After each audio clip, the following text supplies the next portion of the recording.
Hello बच्चों, कैसे आप लोग। स्वागत है आपका आपके फेवरेट चैनल स्टडी विद चिराग पे।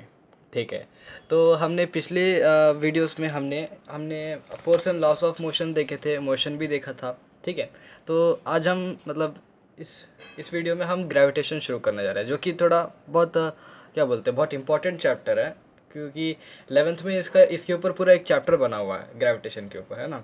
तो इसलिए थोड़ा बहुत इंपॉर्टेंट हो जाता है। यहाँ पे केपलर के जो लॉस है और थ्रस्ट, प्रेशर, वेट, मास में डिफरेंस क्या होता है, ग्रेविटी का जो यूनिवर्सल लॉ है वो क्या होता है, ये सब यहाँ पे बहुत इंपॉर्टेंट होते हैं। तो इसको हम टोटल 5 वीडियो में डिस्कस करेंगे। ठीक है, तो हम पहले वीडियो में, इस आज की वीडियो में हम ग्रेविटेशन क्या होता है ये डिस्कस करेंगे। अगले वीडियो में Kepler's law of planetary motion और फ्री फॉल का थोड़ा छुएंगे। और उसके बाद फ्री फॉल का पूरा कंप्लीट करके मास एंड वेट और थ्रस्ट, प्रेशर तीनों कंप्लीट कर देंगे। और फिर प्रेशर इन फ्लूइड्स और डेंसिटी हम करेंगे। और आखिर में हम आर्किमिडीज प्रिंसिपल और रिलेटिव डेंसिटी के ऊपर हम करेंगे, और बीच बीच में हम कुछ क्वेश्चंस भी करते रहेंगे। तो ठीक है, शुरू करते हैं आज के वीडियो को। अच्छा, तो ठीक है, ग्रेविटेशन की कहानी कैसे शुरू हुई। ग्रेविटेशन की कहानी बस ऐसे शुरू हुई कि एक एप्पल ऊपर से नीचे गिरा था। ठीक है, तो यहीं से ग्रेविटेशन की पूरी शुरुआत हो गई, जैसे हम मानते हैं। ये एप्पल न्यूटन के सर के ऊपर गिरा था। ओके, ठीक है। तो एक्चुअली है क्या, मतलब ग्रेविटी मतलब क्या है। मतलब जो भी हम कोई भी यूनिवर्स में कोई भी चीज़ देखते हैं, समझ लीजिए मैंने बॉल ऊपर फेंका और कुछ देर बाद बॉल नीचे गिरेगी। ठीक है, अभी जब बॉल नीचे गिरेगी और ये अर्थ का सरफेस है, ठीक है, अर्थ के सरफेस ने बॉल को नीचे खींचा, तो ये जो फोर्स है जिस वजह से ये बॉल नीचे आ रहा है, अर्थ के पास आ रहा है, अर्थ को चिपक रहा है, ये जो फोर्स है इसको हम कहते हैं ग्रेविटेशनल फोर्स या फोर्स ऑफ ग्रेविटेशन। ठीक है, इसको कहते हैं ग्रेविटेशनल फोर्स या फोर्स ऑफ ग्रेविटेशन। ठीक है, तो जो भी है, जो भी हम देखते हैं, जो भी ऊपर जाती है वो नीचे आती है ना अर्थ पे, तो इसको हम ग्रेविटी की वजह से एक्सप्लेन कर सकते हैं। ठीक है, तो अभी ग्रेविटेशन एक्चुअली होता क्या है, उसका डेफिनेशन क्या है, हम अभी देखने वाले हैं। चलिए देखते हैं। ठीक है, तो हमने यहाँ पे डेफिनेशन लिख दी है ग्रेविटेशन की, क्या होता है देखते हैं। Gravitation, gravitation it is the force of attraction between any two objects in the universe. समझ लीजिए मेरे पास दो ऑब्जेक्ट है, यहाँ पे एक बॉल है और यहाँ पे एक बॉल है, ये दोनों एक दूसरे को अट्रैक्ट करेंगे। ठीक है, ये बॉल कुछ भी हो जाए, ये दोनों बॉल्स जो है ये अपने आप को अट्रैक्ट करेंगे, एक दूसरे को अट्रैक्ट करेंगे। ठीक है, चाहे कुछ भी हो जाए, चाहे इनका मास कैसा हो, चाहे इनका कुछ भी कैसा भी हो, ये एक दूसरे को अट्रैक्ट ज़रूर करेंगे। ठीक है, तो ग्रेविटेशन क्या है, the force of attraction between any two objects in the universe. ठीक है, और एक बात है, ये जो ग्रेविटी है इन दोनों के बीच में, जो ये फोर्स ऑफ अट्रैक्शन बन रहा है इन दोनों के बीच में, ये जो ग्रेविटी है, ये मतलब कभी भी एप्लीकेबल होगी कहीं पे भी, चाहे ये दोनों ऑब्जेक्ट्स यूनिवर्स के किसी भी कोने में क्यों ना हो। ठीक है, between any two objects in the universe, मतलब दो दो ऑब्जेक्ट्स का डिस्टेंस चाहे इन्फिनिटी कितना भी क्यों ना हो, वो अट्रैक्ट एक दूसरे को करेंगी।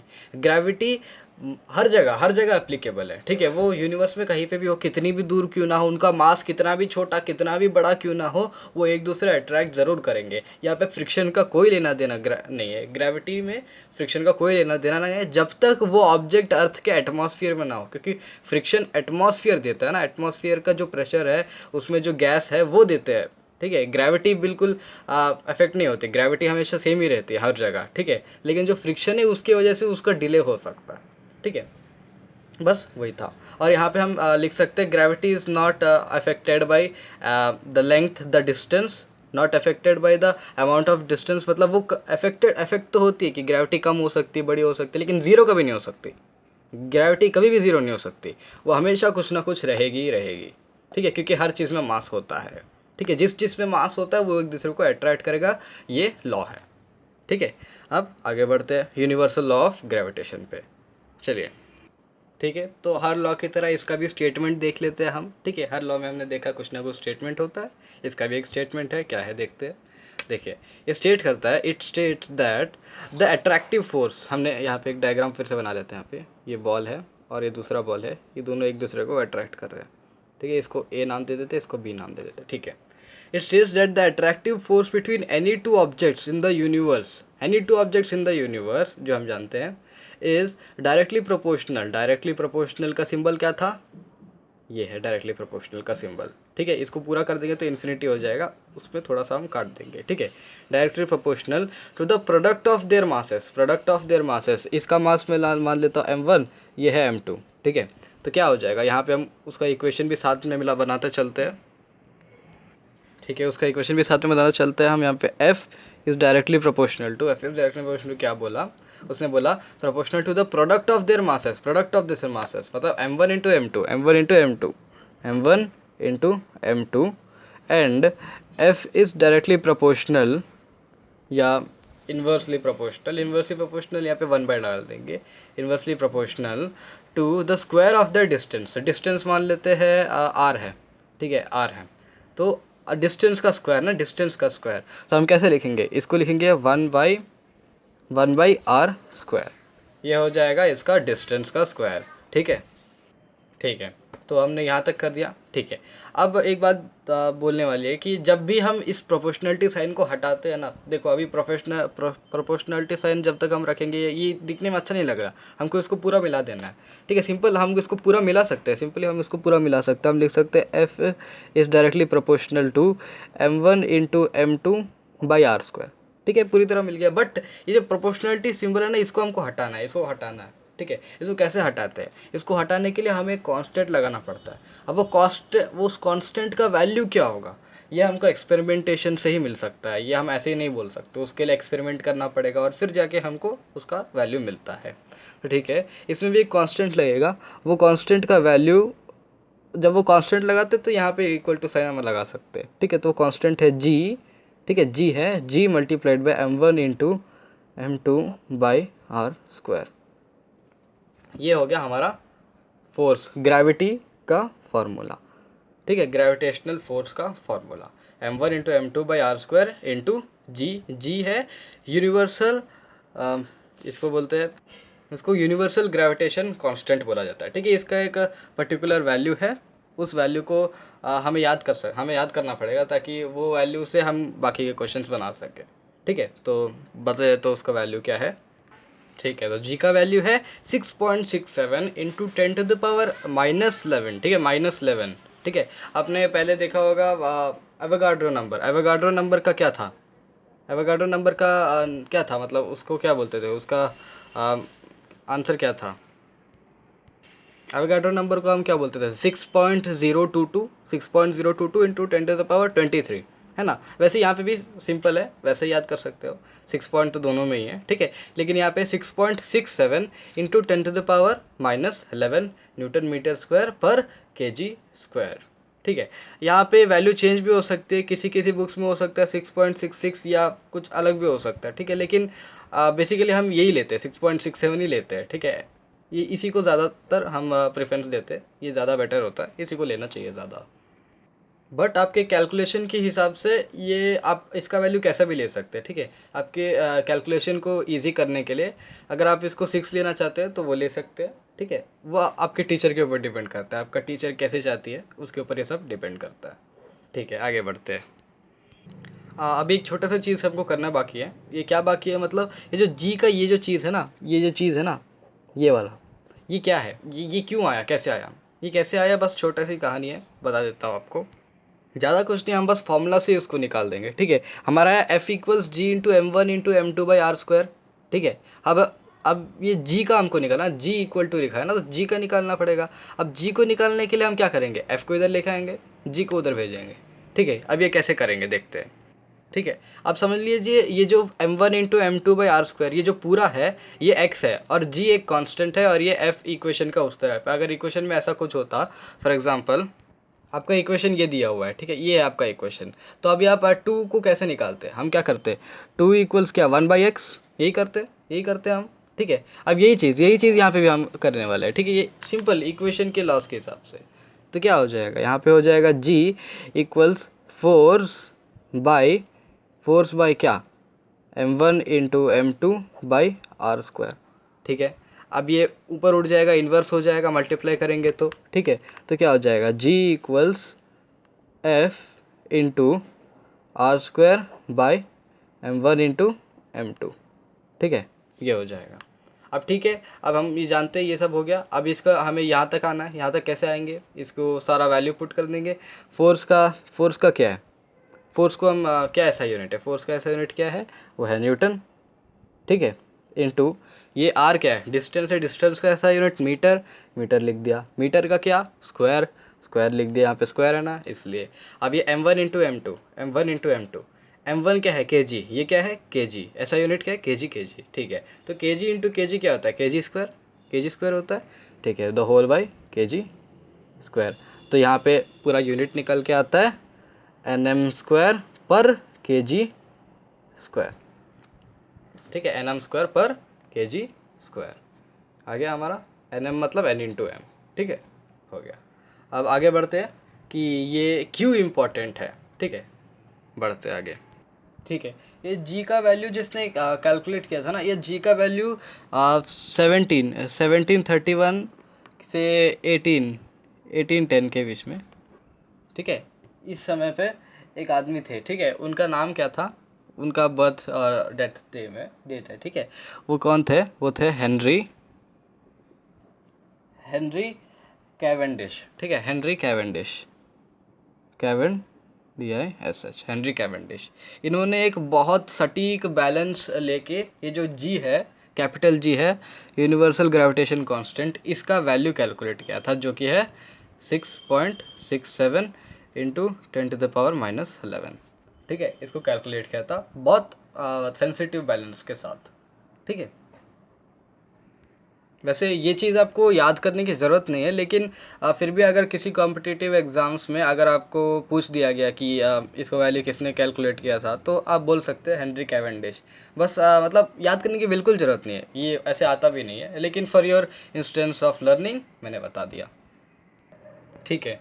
तब हम बढ़ते importance of universal law of gravitation की तरफ, ठीक है, कि ये यूनिवर्सल लॉ ऑफ ग्रेविटेशन मतलब काम क्या आएगा हमारा, इसको ढूंढने के बाद हम क्या कर सकते हैं इसका, ठीक है। ऐसे बेकार में तो हम नहीं ढूंढेंगे, हमारे काम के लिए ढूंढेंगे, है ना। वो क्या काम आएगा, किस लिए इम्पोर्टेंट है, हमने किस लिए इसको ढूंढा, क्यों न्यूटन ने ग्रेविटी डिस्कवर किया, क्यों, इस क्यू का सवाल ये बताएगा कि इसका इम्पोर्टेंट क्या है, इसका इम्पोर्टेंस क्या है, ठीक है। तो देखते हैं एक एक स्टेप बाय स्टेप। बेसिकली ये जो इम्पोर्टेंस है, ये इम्पोर्टेंस ज़्यादा इम्पोर्टेंस नहीं, बल्कि हमारा इसका कंक्लूजन, मतलब इसका क्या बोल सकते हैं कि ये क्या क्या एक्सप्लेन करता है, ठीक है, ये लॉ हमको क्या एक्सप्लेन करता है, ये ज़्यादा है, इम्पोर्टेंस कम है एक्चुअली, जो भी देखने जा रहे हैं आप, ठीक है। चलिए शुरू करते हैं, ठीक है। तो ये कुछ चीज़ें हैं जो ये एक्चुअली ये यूनिवर्सल लॉ ऑफ ग्रेविटेशन हमें एक्सप्लेन करता है, ठीक है।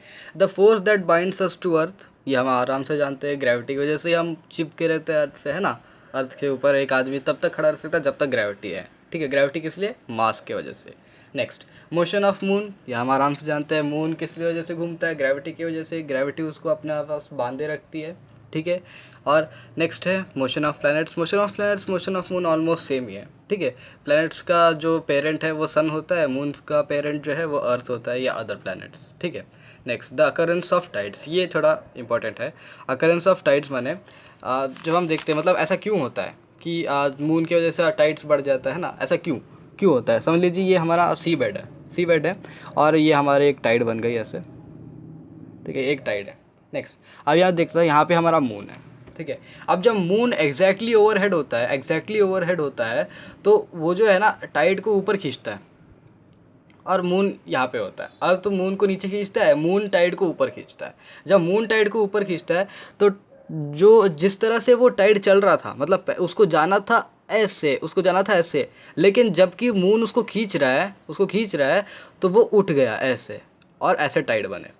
पानी को जाना था ऐसे, लेकिन वो उठ गया ऐसे क्योंकि मून उसको खींच रहा था, ठीक है। इसलिए जब मून हमारे एग्जैक्टली ओवरहेड होता है ना, एकदम ओवरहेड, तब हम जब बाहर निकलते हैं ना, हमारा वेट थोड़ा हमको कम लगता है, ठीक है, थोड़ा कम लगता है, क्योंकि मून सपोर्ट करता है थोड़ा ग्रेविटी को, और अर्थ की ग्रेविटी उस पर्टिकुलर पॉइंट पे थोड़ी कम हो जाती है, तो हमारा जितना भी वेट है हमको थोड़ा हल्का लगने लगता है उस दिन, ठीक है। बहुत रेयर ही होता है ये ऐसा, ठीक है, ओवरहेड आना मून। नेक्स्ट है द फ्लो ऑफ लिक्विड्स, ठीक है। फ्लो ऑफ लिक्विड्स ये थोड़ा सिंपल सी बात है, हम जानते हैं। समझ लीजिए मेरे पास एक ऐसे प्लैंक लगा हुआ है, सीधा एकदम स्ट्रेट 180 डिग्री पे।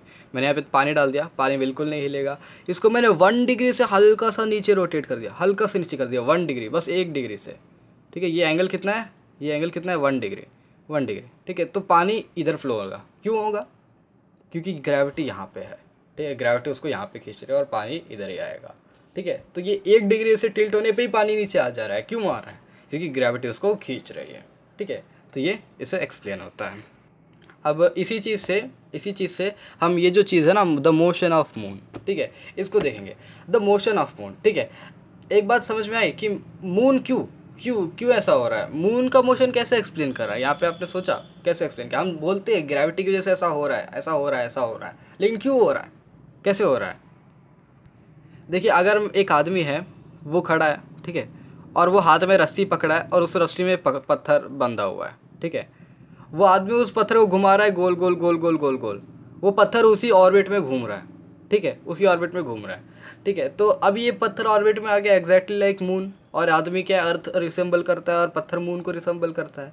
लेकिन क्या अर्थ के पास कोई रस्सी है जिस वजह से वो मून को ऐसे खींच रहा है? नहीं ना, उसके पास तो कोई रस्सी नहीं है।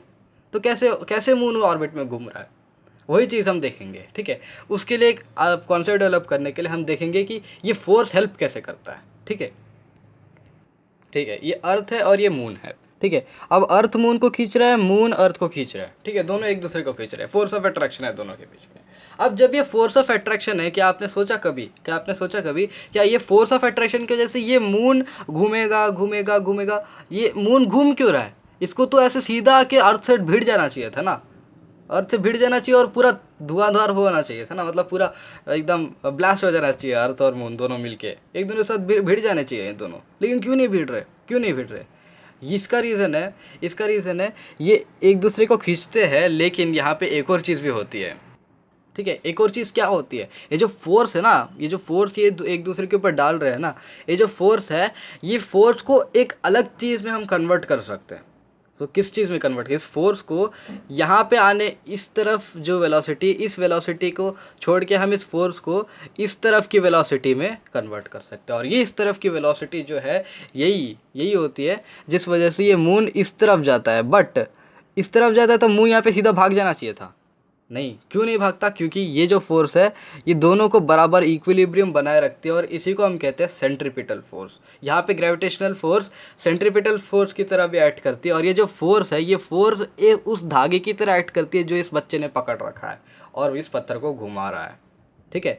तो इस तरह से मून अर्थ के राउंड घूमता है, ठीक है। अगर ये सेंट्रीपिटल फोर्स यहाँ पे नहीं होता तो ये सीधा अर्थ से या तो भिड़ जाता अर्थ से, या इस टेंजेंट से निकल जाता, ठीक है। जैसे बच्चे अगर छोड़ देता है पत्थर को तो सीधा निकल जाता, ठीक है, या अगर जोर से खींच देता है तो उसके मुंह पे अक लग जाता, ठीक है। तो यही सब होता है। तो बेसिक यहाँ पे कॉन्सेप्ट नया सीखा आपने, क्या है वो? Centripetal force. और ये जो सेंट्रीपिटल फोर्स है, ये केपलर के थर्ड लॉ में लगने वाला है, ठीक है। केपलर का जो थर्ड लॉ है, उसके ऊपर न्यूटन ने जो फर्दर उसको मॉडिफाई किया, उसके ऊपर हम सेंट्रीपिटल फोर्स का ही कुछ बातें करेंगे, ठीक है। तो आज के लिए बस इतना ही। ग्रेविटेशन हमने यहाँ तक देखा, और अगली वीडियो में हम केपलर का लॉ देख लेंगे और बाकी हम कंटिन्यू करेंगे। तो तब तक के लिए थैंक यू, बाय बाय।